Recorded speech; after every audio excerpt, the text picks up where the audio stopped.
radiation, convection, conduction, insulation. Long ago, the four nations lived together in harmony. Then everything changed when the Light Nation attacked.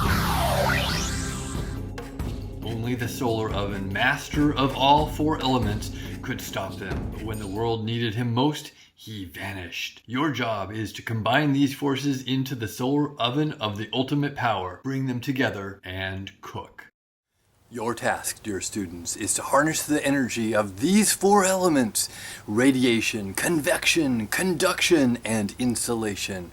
Bring them all together to melt an ice cube as fast as possible. First, let's talk about heat transfer. That's the movement of heat from one thing that has one temperature to something else that has a different temperature. And heat always moves from the thing that has the most temperature to the thing that has the least temperature. If you have two things that are the same temperature, no heat's going to travel between the two of them. You gotta have a difference in heat for heat transfer to happen. There are three methods of heat transfer. There's radiation, convection, and conduction. Radiation is the transfer of energy through light, through sending out heat. Without touching, through space, the light is sending out energy that warms something up, and that's radiation. Light from a flashlight sends out a little bit of energy. Light from the sun sends out a lot. Convection is the transfer of energy caused by the circulation of matter in substances that have different degrees of density. We can see convection happen in fluids like liquids and gases. As something heats up, it expands and rises to a place where there's room to expand. That means it moves to the top. As something cools down, it gets more dense, it contracts and sinks to the lowest part below all of the things that are less dense than it. Conduction is the transfer of energy from one part of a material to another, or between objects that are in physical contact with each other. My hot cup of tea is transferring its heat energy through its wall into my fingertips.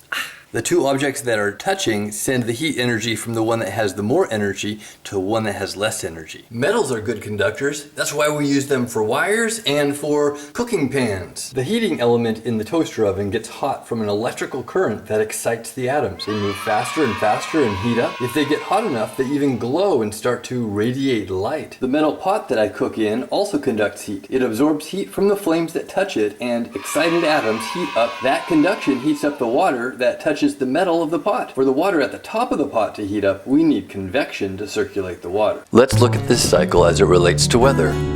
First, we start off with the sun radiating heat down to the ground, and it heats up the ground without touching it.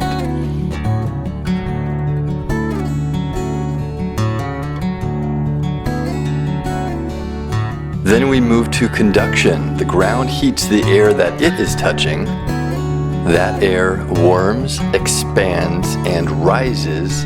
When the warm air rises, it cools off, condenses, and sinks, and the cycle repeats itself.